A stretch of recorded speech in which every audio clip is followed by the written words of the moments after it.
Olá, pessoal, eu sou Tatiana Dano e esse é o Café, Crime e Chocolate, ou seja, coisas que viciam. Confesse, você também é viciado nos três. E se não for ainda, prepare-se. O programa a seguir trata de assuntos delicados, violentos e extremos. Portanto, fique atento aos gatilhos. Sua audiência não é recomendada a menores de 14 anos e as informações aqui prestadas foram retiradas de livros, documentários e arquivos públicos.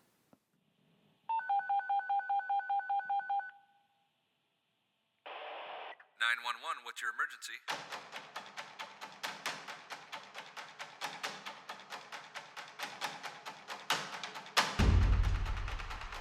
No finalzinho da noite de 22 de julho de 2008, exatamente às 23 horas, o serviço de emergência da cidade de Reynolds, na Pensilvânia, recebeu uma ligação.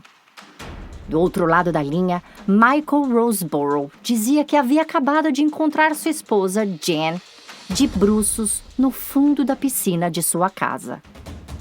Quando o atendente perguntou se ela ainda estava dentro d'água, Michael disse que não, que ele já havia a removido. Mas quando foi solicitado que ele fizesse manobras de salvamento, ele pediu um instante, dizendo que precisava tirá-la da água. O atendente notou a discrepância e o indagou. Peraí, ela ainda está dentro ou fora da água? Michael balbuciou algumas palavras incompreensíveis por conta da qualidade da ligação e corrigiu, dizendo que ela já estava fora d'água. Em seguida, o atendente pediu para que ele fizesse manobras cardíacas, pressionando o peito da esposa num total de 30 vezes. Dentro de 3 segundos, Michael disse ter terminado. O atendente perguntou, terminou como? Você já pressionou 30 vezes? E Michael respondeu que sim, 30 vezes. Como a ambulância que havia sido despachada já estava quase lá, o atendente foi apenas instruindo Michael quanto a outras manobras. E, é claro, fazendo-lhe perguntas significantes para um possível caso criminal. Até porque muitas chamadas de emergência acabam se tornando processos criminais ou civis e os atendentes são treinados para isso. Quando os paramédicos chegaram, Jen estava sem pulso. Mesmo assim, eles a colocaram na ambulância e a levaram para o pronto-socorro mais próximo. Antes de saírem, eles perguntaram a Michael se ele gostaria de acompanhar a esposa na ambulância, mas ele se recusou, explicando que não poderia ir porque seus filhos estavam dormindo. Acontece que, a esse ponto, ele já tinha chamado alguns vizinhos e eles já estavam todos na entrada da casa. E caso ele quisesse mesmo acompanhar Jen, eles poderiam muito bem ficar com as crianças, dado a gravidade da situação. Sozinha e desacordada dentro da ambulância, Jen teve seus batimentos cardíacos recuperados pelos paramédicos e eles conseguiram mantê-lo, mesmo que bem fraquinho, até que ela fosse admitida no pronto-socorro. Entretanto, na hora de usar o desfibrilador, os paramédicos perceberam que ela estava com a parte de trás da cabeça sangrando. Jen foi levada ainda inconsciente para a UTI, onde permaneceu por quase 1 hora, ainda completamente sozinha, sem que nenhum amigo, parente, filho ou o próprio marido aparecesse para acompanhá-la, até sucumbir à sua condição e falecer. Combinado ao ferimento de sua cabeça, que não era condizente com a versão dada por seu marido, esse total descaso levou o médico que a atendeu a suspeitar de foul play, ou seja, morte causada por um ato criminoso. A polícia foi rapidamente acionada e naquela madrugada mesmo começaria uma longa e exaustiva batalha para colocar o verdadeiro responsável pela morte de Jen devidamente atrás das grades. Então agora prepare o café, porque hoje eu vou contar a vocês a história do assassinato de Jen Roseborough.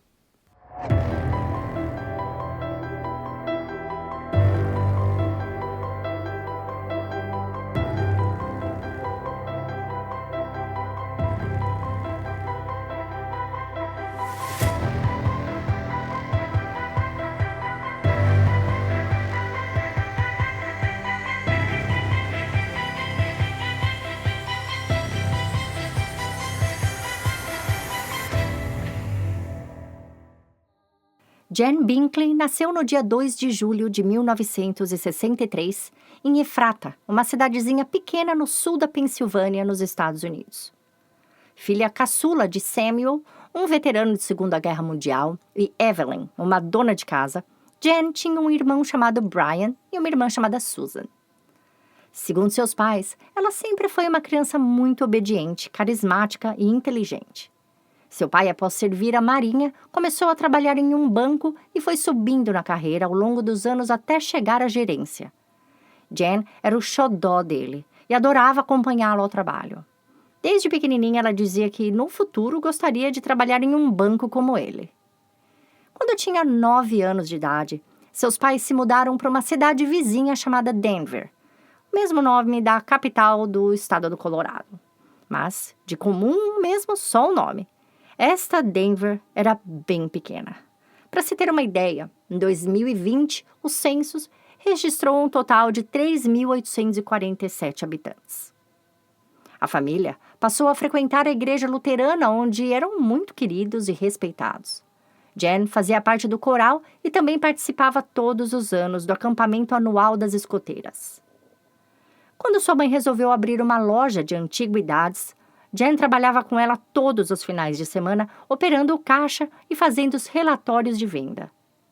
Em 1977, ela entrou no Calico High School, onde se formou com honras e recebeu várias propostas de bolsas para a universidade. A escolhida foi a conceituada Penn State University, a qual Jen estudou economia e administração. Assim que se formou em 1985, ela foi convidada para assumir um cargo de economista júnior na Bancorp, um dos maiores escritórios de finanças do mundo. 2 anos depois, Jen resolveu viver mais próximo à sua família e decidiu assumir o cargo de gerente geral de uma agência bancária em Denver mesmo. Foi então que ela conheceu Michael Allen Roseborough. Os dois começaram a namorar em 1988. Quem os conhecia logo percebia o quanto eles eram apaixonados um pelo outro. No dia 7 de maio de 1989, o casal celebrou seu casamento com uma enorme e tradicional festa para mais de 200 pessoas e se estabeleceram ali mesmo em Denver. Dinheiro não era problema para eles. Michael Roseborough vinha de uma família rica e respeitada na área. A casa funerária, que passou por 3 gerações e agora era dirigida por ele mesmo, ia muito bem, e dados públicos da época revelavam que Michael chegava a ganhar por volta de $400 mil anuais como salário. Ou seja, em média $33 mil por mês. Resumindo, bastante dinheiro. Segundo seus amigos, Michael também tinha senso de humor. Quando o assunto era negócios, ele sempre dizia que o nível de qualidade dos serviços da funerária era tão bom que seus clientes nunca voltavam para reclamar. Porque eles estavam mortos, é claro. O casal vivia bem financeiramente e aproveitava bem a vida. Após se casar, Jen decidiu não trabalhar mais e ficar em casa cuidando das crianças e administrando os compromissos da família. Michael apreciava a decisão dela e vivia dizendo que o sucesso era dos dois, pois trabalhavam como um time. Acontece que essa parceria toda e essa vida de conto de fadas não era tão perfeita assim. Aliás, dificilmente é, né? Desde o início do casamento, Jen e Michael viviam altos e baixos na relação. Logo após o nascimento do primeiro filho do casal, o casamento passou pela sua primeira tormenta. Michael começou a passar mais e mais tempo no trabalho, sempre dando desculpas diferentes para chegar tarde em casa. Começou a se distanciar emocionalmente de Jen e ela passou a suspeitar. Certa noite, ela colocou Michael contra a parede e perguntou de lata se ele estava atraindo com alguém. Surpreendentemente, Michael admitiu que estava sim saindo com uma outra mulher, mas justificou-se dizendo que não tinha sentimento envolvido, que a mulher apenas o excitava sexualmente, pois era muito atraente. Como se não pudesse piorar, Michael ainda tentou culpar indiretamente Jen, dizendo que procurava sexo fora de casa porque ela não concordava em fazer as coisas que ele pedia ou que gostaria que ela fizesse. Mas a amante, sim. Jen ficou arrasada, mas não queria se divorciar, e como Michael também não queria, os dois decidiram fazer aconselhamento matrimonial e recuperar a relação. O que salvou o casamento, o laço matrimonial, mas não impediu que Michael continuasse atraindo. Poucos meses depois, após eles terminarem as sessões de aconselhamento, Michael voltou a chegar tarde em casa, faltar em compromissos com a família, esfriar sua relação de intimidade com Jen, e não demorou para que ela descobrisse que ele estava novamente atraindo, da mesma forma que antes. Apenas a amante era outra. Por mais que Jen tivesse provas, dessa vez Michael negou o adultério, e assim a vida dos dois seguiu. Esse ciclo virou algo entre aspas normal na relação. Michael sumia, esfriava, Jen desconfiava, descobria, brigava. Eles ficavam de bem e o ciclo logo reiniciava. Cada vez que isso acontecia e eles ficavam de bem um com o outro, Jen ficava grávida e um filho nascia. No total, o casal teve 4 filhos. Conforme os anos iam passando, a situação ficava cada vez mais tensa entre eles. Segundo depoimentos de amigos próximos, Jen acusava Michael de ser desonesto com ela e infiel, enquanto ele rebatia dizendo que o problema era ela, que parecia um peixe morto na cama. Terrível, né, gente? Um cara falar isso da esposa e em público várias vezes. E ele não falava isso apenas para amigos, mas para as amantes também. Até porque dizer a amantes que a esposa dele era ruim de cama as fazia querer satisfazê-lo a qualquer custo. O que cá entre nós é mentira, e é a mentira mais ridícula, e desculpa, mais esfarrapada também, que um cara pode dar, né? Até porque ele escolheu se casar com ela. Ruim de cama, uma ova. Eu aposto que isso era apenas uma forma de abuso psicológico usado por ele a Jen. Mais precisamente chamado de gaslighting, e também uma maneira ridícula dele justificar a infidelidade. O casamento estava, sem dúvidas, emocionalmente falido, mas nenhum dos dois queria que ele acabasse. Não necessariamente porque eles se amavam. O motivo estava mais na questão financeira, uma vez que a quantidade de dinheiro que estava em jogo era grande. Em 2006, a casa funerária foi avaliada em 3 milhões de dólares. Com o divórcio, Jen perderia seu estilo de vida confortável. Ela até receberia pensão para ela e pensão alimentícia para os filhos, mas os valores não chegariam nem perto do orçamento mensal que ela estava acostumada. Já Michael temia perder metade de tudo para sua esposa. Quando ele se casou com ela, ele incentivou seus hábitos de consumo, mas agora que as coisas estavam acabando, ele já não queria continuar gastando com ela. No ano de 2006, o casal ganhou de presente dos pais de Jen uma linda casa, bem maior do que a que eles viviam. Era a casa que ela cresceu e, além de ficar em um bairro excelente, ela também trazia valor sentimental. Acontece que a casa estava precisando de manutenção e, numa tentativa de acalmar os nervos de Jen quanto às desconfianças, em 2007, Michael, apesar de ser muito frugal e não gostar de ostentar, resolveu investir $300 mil, mais ou menos R$400 mil na época, em uma grande reforma. O sonho de Jen era ter um quintal com piscina. Então a casa de 400 metros quadrados de área construída passou a contar com um quintal completo. A área tinha piscina, churrasqueira, jardim com paisagismo, deck e até uma mini quadra de esportes. Jen ficou super feliz e o casal começou a dar várias festas para amigos e coleguinhas dos filhos. Para todo mundo, a impressão era de que eles estavam numa fase boa.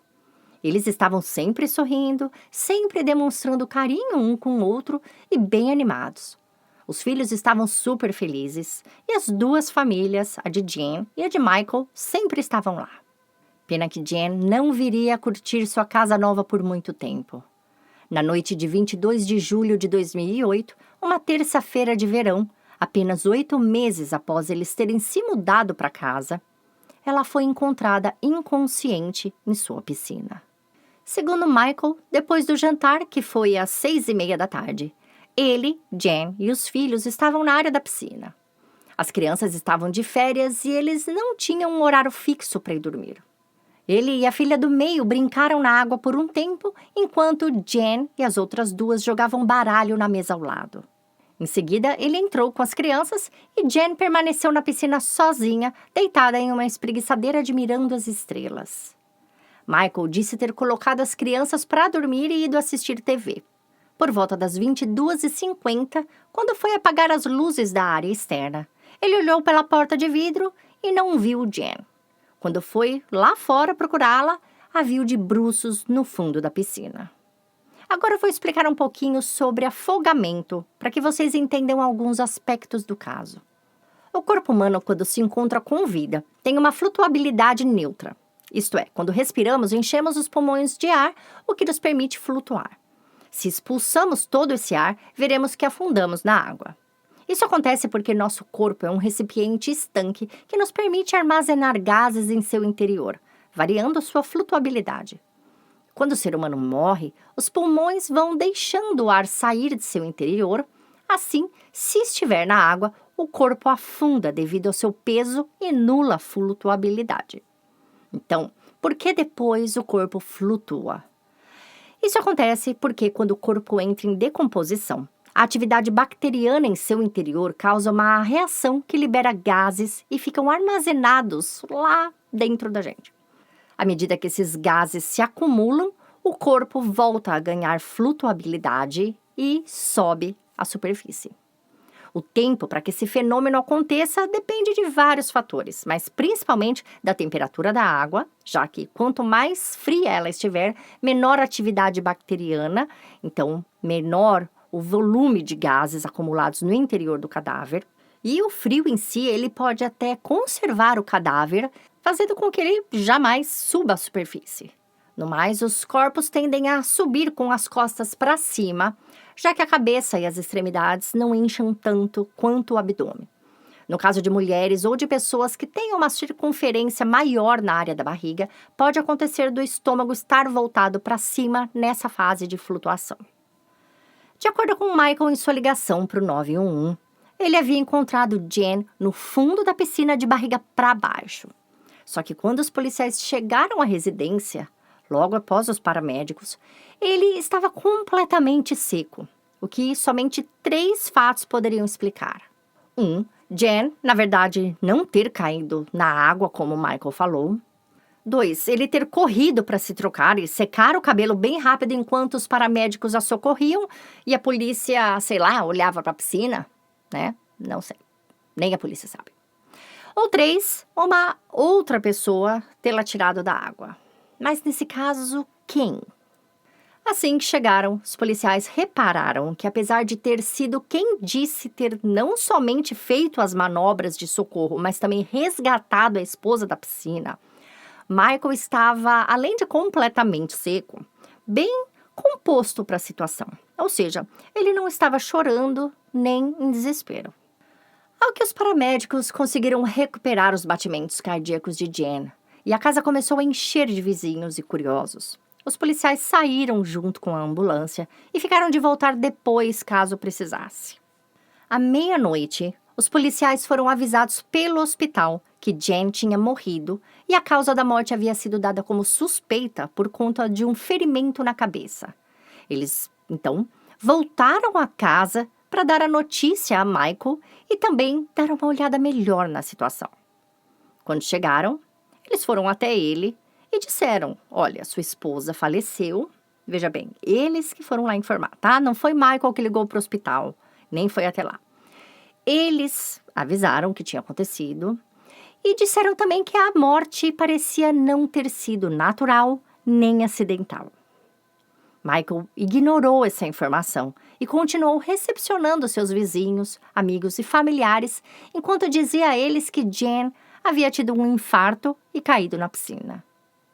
Enquanto isso, os policiais pediram para dar uma olhada rápida na área externa e a primeira coisa que perceberam foi que ela era cercada por uma grande grade para crianças e animais. Bem difícil de ser aberta. Não sei se vocês já viram, é uma grade preta. Ela tem um buraco no chão, tá? E o ferro dessa grade vai até lá embaixo. E o portãozinho dela é bem difícil para abrir, justamente para que crianças não consigam. E ele é barulhento, tá? O portão deles era tão difícil que até os policiais tiveram uma certa dificuldade para entrar e um deles até prendeu o dedo no portão. Uma vez passando para o lado de dentro dessa grade, eles viram que no fundo da piscina tinha um aparelho de celular, um óculos de grau e 2 pedras pequenas. Eles pegaram esses objetos e os preservaram como evidência, mesmo tendo Michael confirmado só de olhar que eles eram de Jen. Nessa rápida busca, os policiais repararam que não havia sangue na água, nem no deck. Os móveis ao redor da piscina estavam bem organizados e não havia indícios de que uma luta teria ocorrido ali. Mesmo assim, eles precisavam levar Michael até a delegacia para esclarecer alguns detalhes sobre o que e como tudo tinha acontecido. Ele aceitou acompanhá-los e, durante o seu depoimento, recusou o direito de chamar seu advogado. Mesmo assim, os policiais leram a ele o Miranda Rights, ou aviso de Miranda, e pediram a Michael que explicasse direitinho como tudo aconteceu naquela noite. Ele explicou que, na tarde daquela terça-feira, ele havia nadado com as crianças e depois feito hambúrgueres na churrasqueira, para ele, Jen e os filhos jantarem. Já fazia 3 dias que Jen vinha se sentindo indisposta, mas naquela ocasião ela estava bem e resolveu comer. Depois do jantar, que foi às 6:30 da tarde, ele, Jen e as filhas estavam na área da piscina. As crianças estavam de férias e não tinham um horário fixo para dormir. Ele e uma das filhas brincaram na água por um tempo, enquanto Jen e as outras 2 jogavam baralho na mesa ao lado.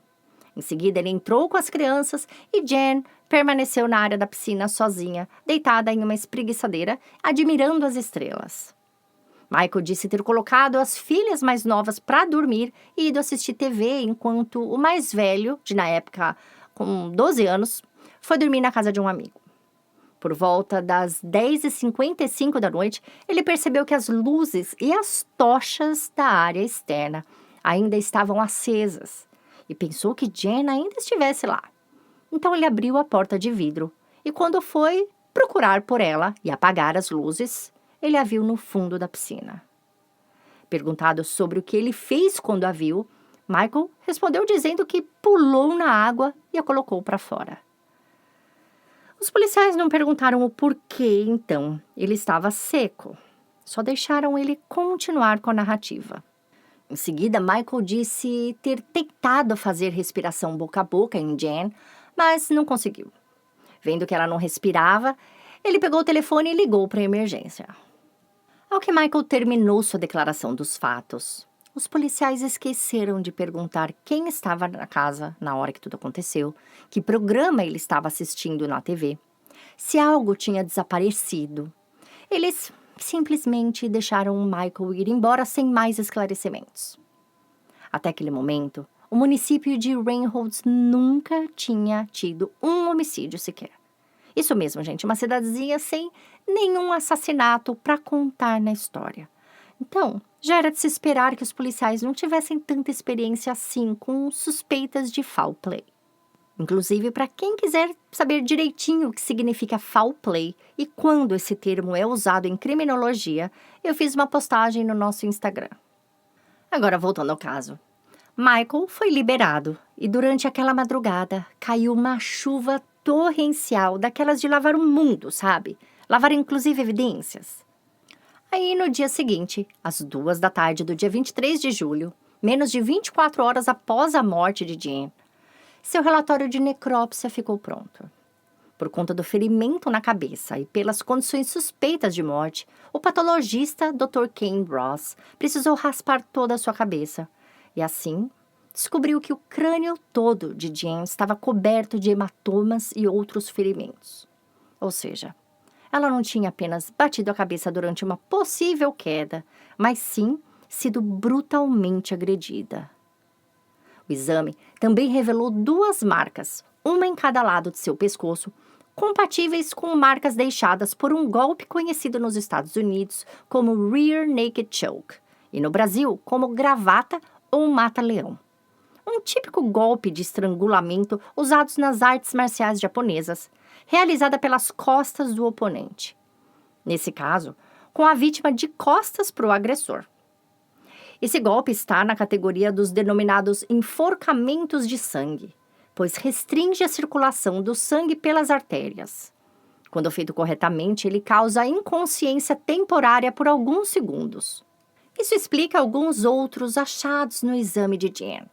Seus pulmões estavam cheios de água com cloro, o que aponta para um afogamento na piscina. Ou seja, ela estava viva e respirando quando caiu ou foi jogada. Seu tórax e abdômen estavam com lesões compatíveis com força aplicada a fim de mantê-la debaixo d'água, e sua blusa de moletom tinha pequenas manchas de sangue, além de que uma de suas unhas havia sido quebrada pouco antes de sua morte, pois também sangrava. Resumindo, a causa da morte foi homicídio e a maneira, uma combinação de estrangulamento, ferimento com objeto contundente e afogamento. Ou seja, quem a atacou realmente a queria morta. Graças às suas longas e resistentes unhas, o patologista forense conseguiu colher material genético suficiente delas, pois, pelo que tudo indicava, Jen havia mesmo lutado contra seu agressor e o arranhado com voracidade. 15 minutos após a liberação desse laudo, viaturas com 2 investigadores, um delegado de polícia e uma equipe de perícia forense trazida de Harrisburg, capital da Pensilvânia, estacionavam na frente da residência dos Roseburrows, na esquina da Main Street com a West Cobb. Ao que eles foram se aproximando da porta para tocarem a campainha, os policiais já puderam ouvir o som de várias pessoas vindo da área externa da casa. Som de crianças, água, mulheres conversando, como se uma festa estivesse acontecendo. Ao que Michael abriu a porta e os deixou entrar, a suspeita foi confirmada. Tinha mesmo uma festa na piscina. Inúmeras crianças e adultos nadavam onde, em menos de 16 horas, a dona da casa havia morrido. E não só isso. A churrasqueira estava ligada e Michael estava fazendo mais hambúrgueres. Razões para essa festa à parte, ela teria que acabar. Os investigadores observaram logo de cara que Michael tinha marcas de arranhões no queixo e nas bochechas, e estas pareciam ter sido feitas recentemente. Com motivos de sobra para interrogá-lo novamente, os policiais o levaram para a delegacia. Lá eles perguntaram o que tinha acontecido em seu rosto, e ele disse que na tarde anterior, enquanto brincava com uma de suas filhas na piscina, ela havia o arranhado. Os policiais fizeram questão de saber exatamente qual das filhas o arranhou, e Michael disse ter sido a de 9 anos. Eles perguntaram se ele tinha certeza, e ele respondeu que sim, a mais absoluta certeza. Posteriormente, ficaria comprovado que a filha que ele mencionou roía as unhas a tal ponto de chegar na carne, e sua unha em si era bem fininha. Como Michael tinha aparentemente uma resposta para tudo na ponta da língua, os investigadores resolveram perguntar o que ele achava que tinha acontecido com a esposa. Ele disse que achava que, enquanto ele cochilava no sofá, bandidos entraram na área externa da casa e atacaram Jen para roubar seu anel e relógio. Ela usava um anel de brilhantes avaliado em $10.000 e um Rolex avaliado em $30.000. Segundo Michael, ambos itens haviam desaparecido. Michael também foi questionado quanto ao relacionamento dele e da esposa, e sua resposta foi a mais convincente. Eles se amavam tanto, a ponto de estarem prestes a renovar os votos de casamento no final de semana seguinte. Inclusive, ele já tinha reservado hotel e contratado serviço de buffet, flores, música e tudo mais. Tanto as famílias de Jen como a dele já estavam todos convidados há mais de um mês e também tinham feito reservas no mesmo resort. Seria um grande evento e Jen estava super feliz. Enquanto Michael prestava esse segundo depoimento na delegacia, peritos tentavam trabalhar na casa em busca de qualquer tipo de evidência que apontasse ao que realmente aconteceu com Jen na noite de 22 de julho.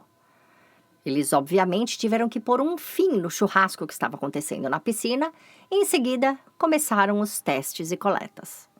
Eles trataram a área com luminol para testar a presença de sangue, mas nada acendeu, absolutamente nada.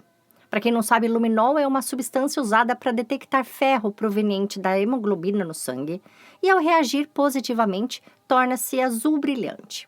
Como o teste de luminol só pode ser registrado via fotografia no escuro, os peritos trataram primeiro o interior da casa, fechando todas as portas e janelas, e só à noite a área externa. Enquanto esperavam o melhor horário para testar a piscina, eles aproveitaram para dar uma caminhada na vizinhança e conversar com alguns vizinhos. Perguntar se alguém teria ouvido ou visto algo estranho na noite anterior. Naquela época, em 2008, não era ainda muito comum as pessoas terem câmeras de segurança, pelo menos não como hoje. E mesmo que essa tecnologia já fosse acessível, Ringholz era tão segura, mas tão segura que ninguém veria necessidade de se ter uma.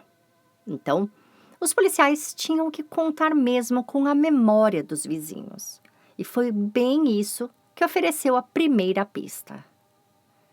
Uma vizinha, que morava na casa bem ao lado, disse que desde que reformaram a casa e se mudaram, os Roseburrows ligavam as luzes da piscina e do jardim todos os dias. Literalmente todos os dias. Era nítido que eles estavam mesmo curtindo muito aquela área.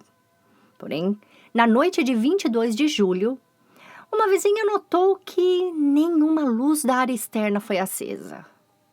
Ela se lembra de ter sentido o cheiro de churrasco por volta das 6 da tarde, mas depois não ouviu mais nenhum barulho e a noite toda a casa era pura escuridão e silêncio.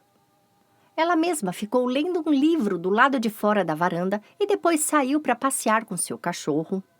E ao olhar para a casa dos Roseburrows, ela chegou a pensar que eles teriam saído para ir ao cinema. Mas aí ela reparou que até a luz do poste da frente da casa, um poste que é do jardim, mas que ilumina a esquina e a porta da frente, também estava sem luz. E isso só acontece quando o dono da residência desliga o disjuntor. Ela passeou com seu cachorro pela última vez às 10 da noite e, apesar da casa dos Roseburrows estar bem escura, ela não reparou nada de estranho e não ouviu nenhum grito. Esse depoimento vai de desencontro à versão de Michael, onde ele dizia que teve que ir lá fora apagar todas as luzes e tochas da piscina. Essas tochas, gente, precisavam ser ligadas e desligadas uma a uma com querosene. Um outro vizinho, Peter Pope, também disse aos policiais que naquela noite a casa estava com a área externa escura e silenciosa. Apesar dos testes com luminol não terem mostrado nada dentro ou fora da casa, o cenário como um todo não estava lá muito bom para o lado de Michael. Definitivamente tinha algo estranho, mas eram apenas suposições. Não havia o principal, um motivo. Por que ele havia de querer a morte de sua esposa? Vários familiares e amigos já tinham sido procurados pela polícia naquela tarde para conversar e todos diziam a mesma coisa. Os Roseburrows eram a família perfeita. Michael era meio paquerador, mas ele amava Jen e os dois estavam numa ótima fase. Foi então que, naquela mesma noite, uma ligação anônima foi feita à delegacia dizendo que os policiais precisavam conversar com uma pessoa em especial ligada ao caso da morte suspeita de Jen. E quem era essa pessoa? Angela Funk, a mais recente amante de Michael. Bingo! Essa era a pérola que os investigadores estavam esperando escutar. Eles já sentiam que essa de família perfeita, casal 20, era no mínimo um exagero. Agora, mais recente amante? Isso significa que houve várias? Bom, às 21h30 daquela mesma noite, a polícia telefonou para essa tal Angela. Quando questionada sobre seu relacionamento com Michael, ela disse que ia bem e que os dois estavam em fase de separação de seus cônjuges para ficarem juntos. Uau! Depois dessa, os investigadores pediram para que ela fosse para a delegacia para prestar alguns esclarecimentos. Mas Angela disse que não podia. Ela estava de malas prontas, com o pé na porta, com seus 2 filhos e a atual marido saindo de férias. Como os policiais não tinham mandado, não havia nada que eles poderiam fazer para impedi-la de viajar. Mas deixá-la ir, sabe por lá quanto tempo e possivelmente se livrar de evidências, também não era uma opção para eles. Então, 2 investigadores do condado de Lancaster a seguiram até Ocean City, no estado de New Jersey, e a chamaram para depor por lá mesmo. Não se sabe que desculpa ela deu ao marido, mas ela compareceu a uma delegacia local e seu depoimento durou mais de 3 horas. Dessas 3 horas, por pelo menos 2 horas e meia, Angela só respondia: não sei, não lembro.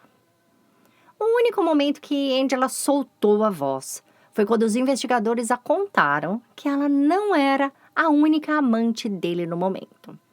Aí o sangue de Angela ferveu. Michael dizia a ela que nunca havia traído a esposa antes e que ela foi amor à primeira vista. Mas isso não era verdade.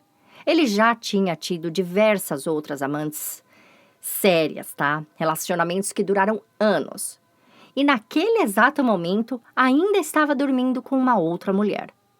Angela surtou e quis telefonar para Michael ali mesmo da sala de interrogatório e confrontá-lo.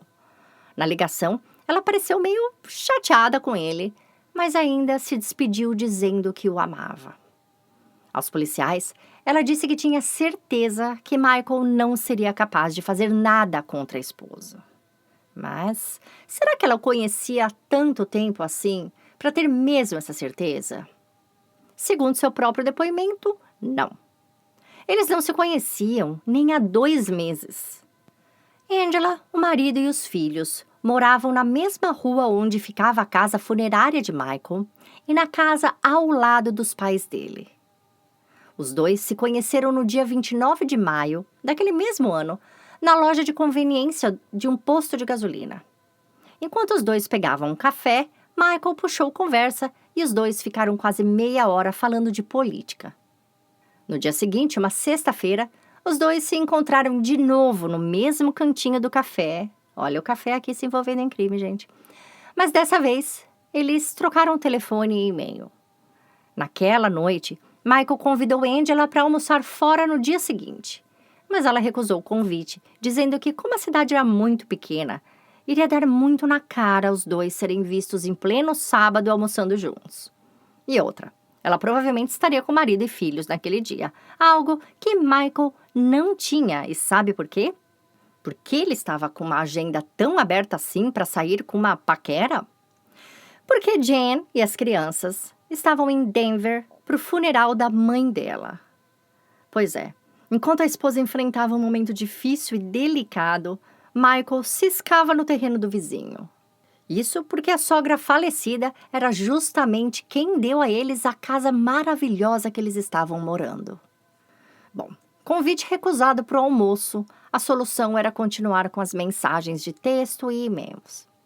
Naquela semana, os dois trocaram em média 100 mensagens por dia e no 6º dia, eles já estavam dizendo eu te amo um para o outro.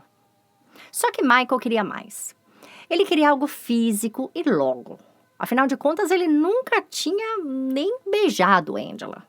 O máximo de contato que eles tinham tido até aquele momento era o cafezinho no posto. Então ele começou a agitar maneiras deles ficarem a sós sem dar muita bandeira. Mas aí veio Angela e colocou algumas regrinhas. Para que eles pudessem se conhecer de forma assim mais carnal, ele precisaria parar de fumar, beber menos e prometer a ela que nunca tiraria o cavanhaque. Ela achava o cavanhaque dele um charme, algo que, diga-se de passagem, Jen odiava, e ele não poderia de forma alguma tirar. Feito o trato, no dia 8 de junho, 10 dias após eles terem se conhecido no café, Angela sugeriu a Michael que eles se encontrassem com ela em um apartamento que ficava a 30 minutos de onde eles moravam. Ela era corretora e administrava um imóvel dos pais dela, por sinal, o qual os inquilinos estavam entregando as chaves naquele dia. Ela precisava fazer uma vistoria no apartamento e que oportunidade seria melhor do que essa? Michael correu para lá e os dois fizeram a festa no chão do apartamento vazio. Essa aventura foi o suficiente para que o fogo dos dois acendesse ainda mais.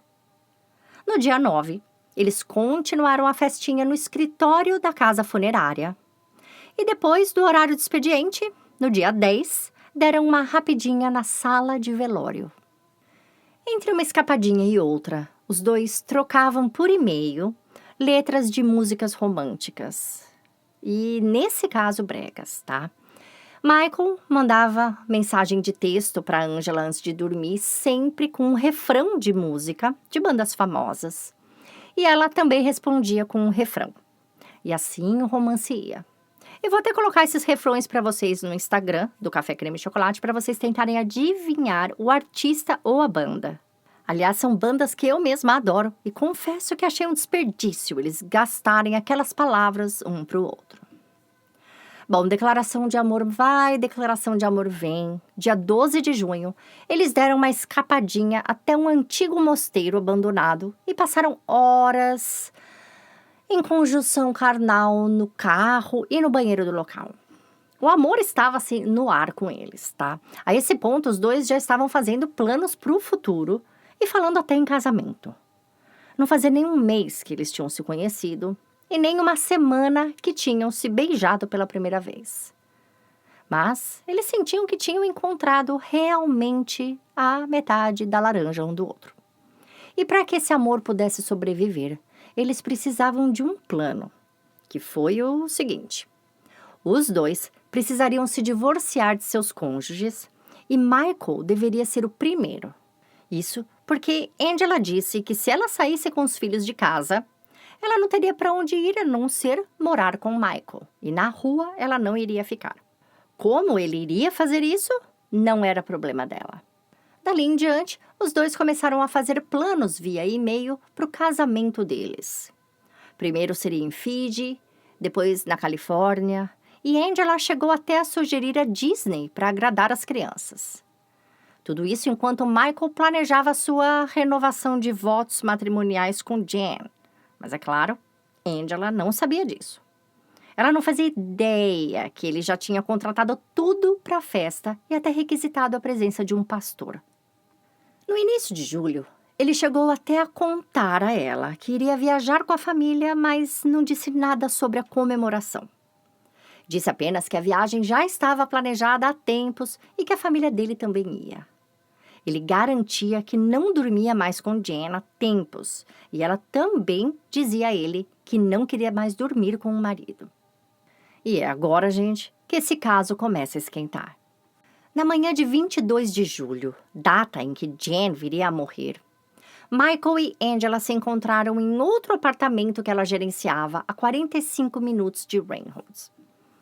Eles chegaram em carros separados, almoçaram uns lanches que Michael comprou no caminho e, segundo Angela, ficaram namorando e conversando. Quando os policiais perguntaram a ela que tipo de conversa eles tiveram, ela disse que nada demais, só planos para o futuro. Gravem bem essa parte, tá? Planos para o futuro.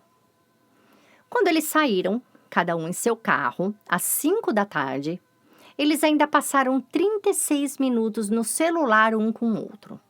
Ou seja, conversaram das 10h30 a 11 da manhã até 5 da tarde, porque estavam juntos no apartamento, e depois mais 36 minutos de carro, o período todo que eles estavam na estrada. E quando os investigadores perguntaram sobre o que eles falavam na conversa do carro, Angela disse que não se lembrava. Michael chegou em casa por volta das 6 e foi direto para a churrasqueira fazer o hambúrguer para os filhos e brincar na piscina.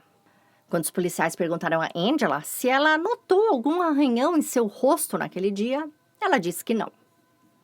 Mesmo com o Michael já em casa com a família, a comunicação entre ele e Angela não parou. Eu vou, inclusive, fazer agora um cronograma aqui, baseado no depoimento dela, dele e dos registros de telefonia celular dos dois, que a polícia posteriormente conseguiria. Eu sugiro até que vocês peguem um papel e caneta, porque vão precisar, caso queiram depois construir teorias, tá? Bom, dia 22, eles chegam no apartamento, que eles foram lá para namorar, às 11h03, ficam lá até às 17 horas. Quando saem, ficam no celular na estrada, 36 minutos. Às 17h45, Michael chega em casa e liga para Angela do telefone fixo da casa. Ou seja, ele já não está mais nem preocupado com a possibilidade da esposa descobrir sobre sua amante. Essa ligação durou 26 segundos. Parece pouco, mas não é. Coloquem aí, vocês ouvintes, coloquem um timer de 26 segundos e vejam. Dá pra falar bastante, tá? Eu fiz esse teste e a princípio eu achava que dava pra dizer somente oi, cheguei, mas não, dá pra bem mais. Por que ele ligou pra ela do telefone fixo? Não sabemos. Ah, e vale lembrar que nenhum dos dois tinha iPhones ou smartphones naquela época. Ele tinha um Motorola BlackBerry e ela tinha um Nokia 1600. Bom, às 17h56, Angela manda uma mensagem de SMS para Michael. Não se sabe o conteúdo, porque nessa época as mensagens não ficavam gravadas no servidor e os dois pombinhos as apagavam para os cônjuges não ver. Então, depois, às 17h57, um minuto depois, Michael responde. Pelo que tudo indica, ele devia estar ligando a churrasqueira. Às 18h em ponto, Angela manda uma outra mensagem. Às 18h03, Michael responde novamente. E por 43 minutos, nenhum contata o outro. Até que, às 18h46, Angela manda uma SMS para Michael, mas ele não responde. Às 19h19, Michael liga para Angela do telefone de casa mais uma vez e a ligação dura 7 minutos. Às 20h42, ele liga para ela de novo e eles se falam por 17 minutos. Quando os policiais perguntaram sobre o que eles conversavam nessas ligações, Angela disse que sobre nada importante. Só sobre se separar dos respectivos cônjuges. Ah, e Michael ficou reclamando para ela, dizendo que se tivesse que se divorciar, ele provavelmente perderia muito dinheiro. Então, das 21h43 às 22h08, Angela ligou 3 vezes para o celular de Michael e ele não atendeu. Nessa, ela deixou uma mensagem dizendo: me liga, por favor. A última ligação dela para ele naquela noite foi às 22h14 e Michael também não atendeu. Irritada porque ele não atendia, Angela decidiu pegar o carro e dirigir até a casa dele.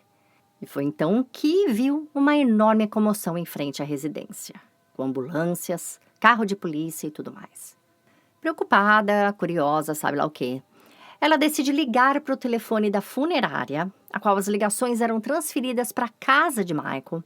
E quando ele atende e diz que James estava morta, que na verdade não estava, né, porque ela só veio a morrer mesmo à meia-noite no hospital, a resposta de Angela foi, abre aspas, uau, eu não quero cuidar de 6 crianças, hein? Fecha aspas. Depois dessa entrevista com Angela, os policiais já estavam convencidos que Michael, sozinho ou não, havia assassinado Jen. Eles tinham uma motivação e provas circunstanciais suficientes para acusá-lo, mas resolveram mesmo assim fortalecer o caso com mais alguns testes.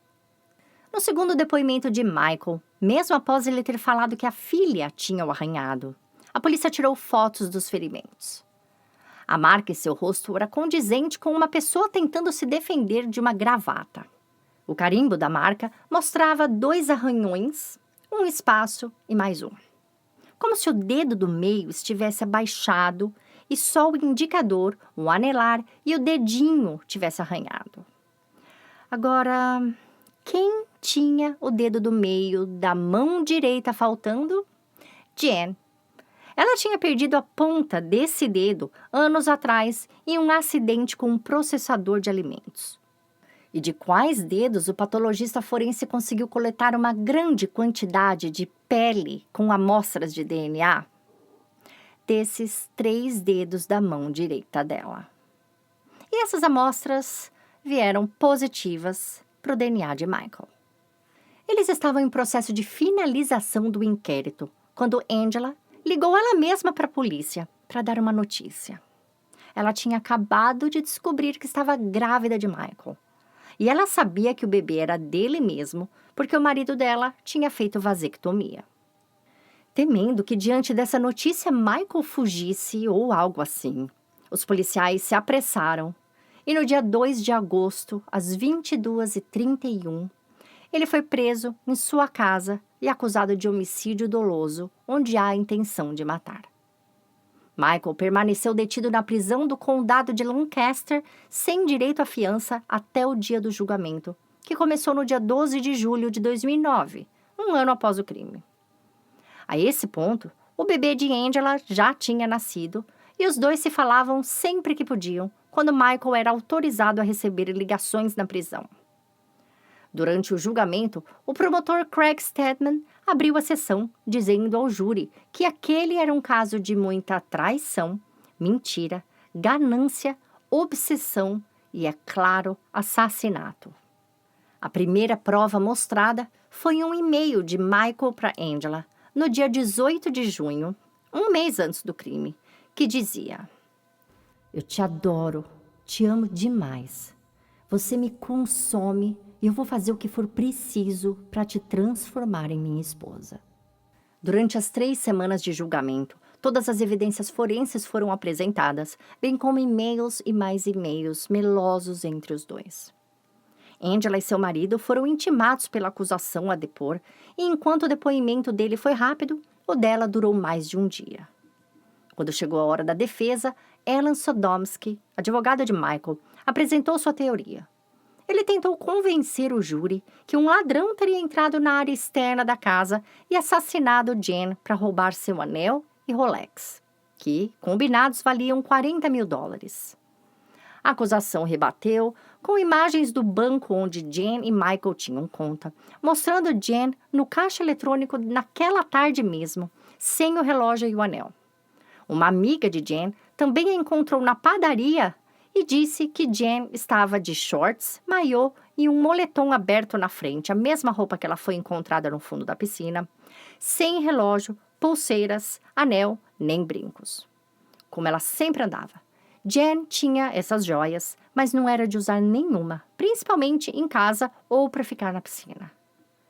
A acusação também levou vários especialistas que provaram que seria impossível um intruso invadir a parte externa da piscina sem que Michael visse ou ouvisse. Ele teria que pular o muro, agredir Jen, abrir a cerca da piscina, que era difícil, jogá-la na água, fechar a cerca da piscina e acender todas as luzes que estavam apagadas e acender todas as tochas uma por uma e fugir sem ser visto por ninguém. Isso tudo uma vez que Michael disse que foi lá fora às 11 da noite justamente para apagar as luzes e os paramédicos viram as tochas e luzes acesas quando chegaram. Mesmo os vizinhos dizendo que às 10h15 da noite elas estavam completamente apagadas. Horário, por sinal, que Angela ligava para Michael e ele não atendia. Um dos depoimentos mais impactantes do julgamento foi o do atendente do 911, que apresentou com ele uma transcrição da ligação. Primeiro, Michael parecia extremamente calmo e nada ofegante, apesar de dizer que tinha acabado de pular na água e tirar sua esposa do fundo da piscina. Jen não era levinha, então, somado ao nervoso, ele deveria estar no mínimo cansado. Depois de dizer que pulou para pegar a esposa, o atendente pede para ele fazer manobras de salvamento e ele pede 1 minuto para tirar a esposa da água. Como assim? O atendente mesmo pergunta. Então, ela está ainda dentro da água? E Michael responde, não, fora da água. Pelo som da ligação, dá para perceber que Michael não estava fazendo manobra nenhuma. A chamada original, mesmo sendo toda em inglês, eu vou colocar bem no finalzinho desse episódio, ok? Então, fiquem até o fim do fim, caso entendam inglês e queiram ouvir. Eu vou deixar também uma ligação de Angela para Michael falando sobre o nascimento do bebê e dizendo que ele era a cara dele. Bom, voltando ao julgamento. Essa contradição, somada a todo o resto, deixou o júri, que era composto por 8 mulheres e 4 homens, mais do que convencidos, sem sombra de dúvidas, que Michael foi quem assassinou a esposa. Depois de deliberarem por 5 horas, eles chegaram a um veredito unânime e Michael foi condenado e sentenciado à prisão perpétua sem direito a recurso.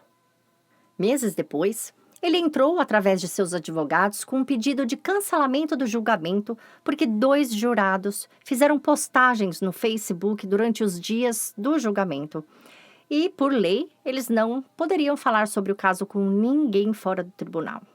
No entanto, um grand júri checou as postagens feitas por eles, que foram 2, e concluíram que elas não impactaram no veredito.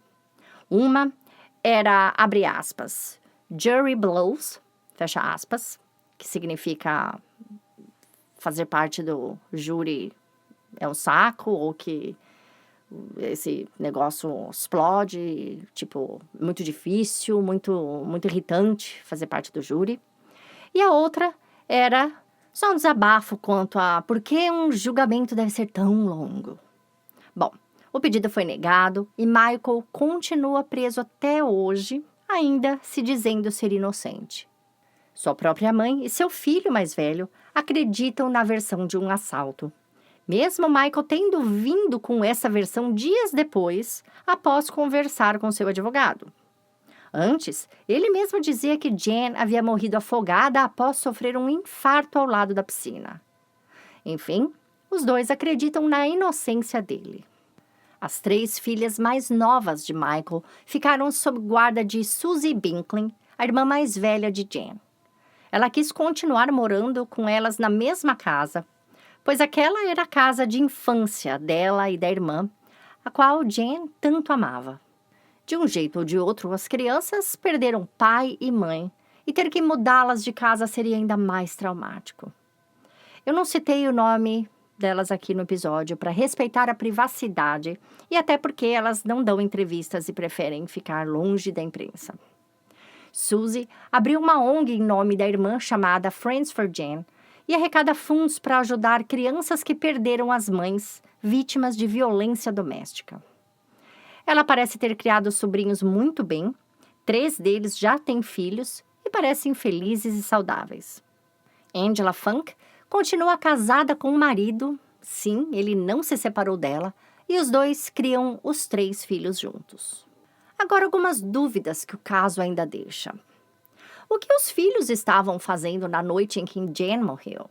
Sabemos que o mais velho não estava em casa, mas a filha de 12, a de 9 e a de 6 estavam. Durante a perícia, foi notado que elas não dormiram no quarto delas naquela noite, e Michael disse que isso foi por conta de um trato que eles tinham com as meninas, de uma vez por mês, elas poderem dormir no chão do quarto deles. Será que, por isso, a cama do quarto da filha de 6 anos estava sem lençol? Bem, nada disso foi testado, porque a perícia só aconteceu no dia seguinte e Michael já tinha tido a noite inteira para se desfazer de provas.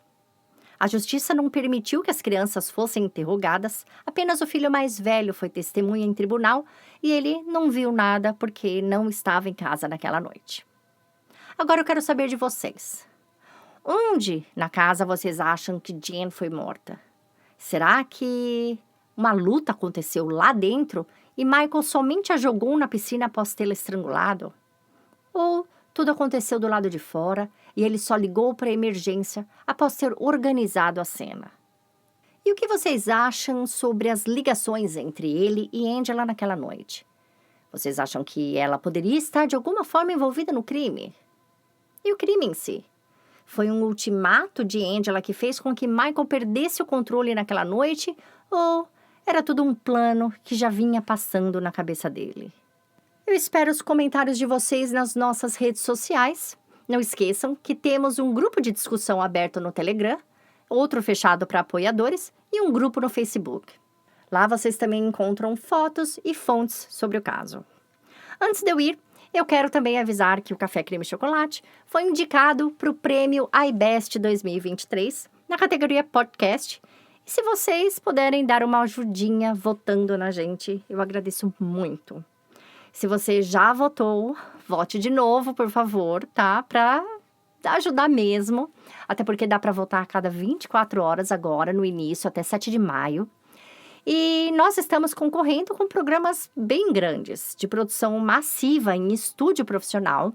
Por isso, seria tão legal ficar entre os 20 finalistas. Os links para a votação estão nos destaques do Instagram, no nosso perfil do Instagram também, no nosso site e no grupo do Facebook. Se não, é só ir em www.premio.com iBest, best, BEST.com, tá? Não tem o BR. E clicar em votar, e vocês vão ver, tem todas as categorias, é um prêmio bem legal, viu? Dá para vocês votarem bastante coisa. Bom, gente, é isso. Obrigada pela audiência de vocês, pelas mensagens sempre de carinho, pela participação nos grupos. E eu volto daqui 2 semanas com mais um episódio aberto para vocês. Fiquem agora com a gravação da ligação do Michael para o 911 e a conversa dele com a Angela na prisão. Lancaster County 911. I believe my wife just drowned. I'm sorry? I believe my wife just drowned. Okay. And what happened? I had gone to bed about an hour and a half ago, and she was outside, and I came out, and I saw the lights were still on the pool, but the tears were still on. And I came out, and I found her in the deep end of the pool. Okay. Is she breathing? No, she's not. Is she still in the water? No, I pulled her out. Okay, do you want to try to start CPR on her? I will, yeah. Okay, do you need help to do that? I can give you instructions on what to do. I was lifeguarded. I know. Well, I can walk you through it if you want help. I want to get her out of the pool. What's that? I want to get her out of the pool. Is she still in the pool? I thought you said she was out of the pool. No, oh my God, I'm sorry, she's out of the pool. Help me through it, please. Okay, so she is out of the pool? Yeah. Okay, what I want you to do, is there anybody else there? My children are asleep. How old are your children? 12, 9, and 6. Okay. What we need to do is get her on her back. Yes, sir. Okay, you have her flipped over onto her back? She's on her back, yes. Okay, I want you to check and see if she has a pulse. Do you know how to do that? I do. Okay.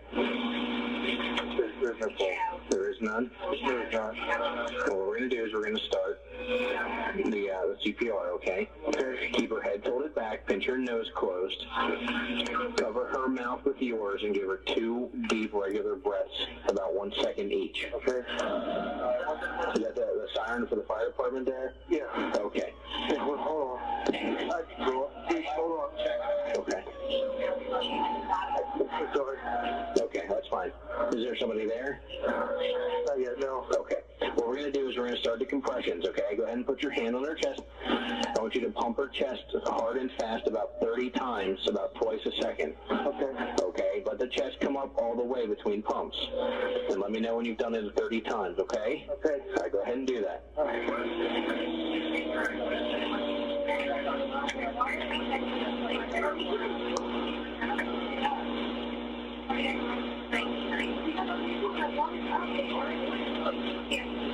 Okay. You did it about 30 times? Sure. Okay. Go ahead and I want you to look in her mouth and see if there's anything in there. Okay. The ambulance is here, sir. The ambulance is there? Yes, sir. Okay, sir. Go get them, okay? Thank you. All right. Agora, Michael ligando a Angela da prisão após o bebê nascer. Essa ligação aconteceu 2 meses antes do julgamento. Oh my God. It's good to hear your voice. It's good to hear yours too. How you doing, baby? I'm doing good. How about you? I've been a lot better, but it's having a lot better now. Good. Good. How's everything going? It's going alright. It's tough, but it's going okay. How's Matthew doing? He's doing wonderful. He's a great baby. He's wonderful. I gave my attorney some pictures for you to see. Oh, really? Yeah. Oh, thank you. Yeah. He looks just like you. That's what Alan told me. Yeah, he is a spitting image of you. Yeah. Poor guy. I don't think it's that bad. Doesn't have a chance. No, it's not bad at all. Oh my goodness, so good to hear your voice. Is it a problem if I call you? No, but it's recorded, and I don't want anybody. Oh no, I understand. I don't want them to, have anything or. Oh no, I just wanted to tell you, I wish you could have been there. I know. I wish. And I would have been if I could have been. I know. Put it that way. I don't want you to give up on us. I haven't. Okay.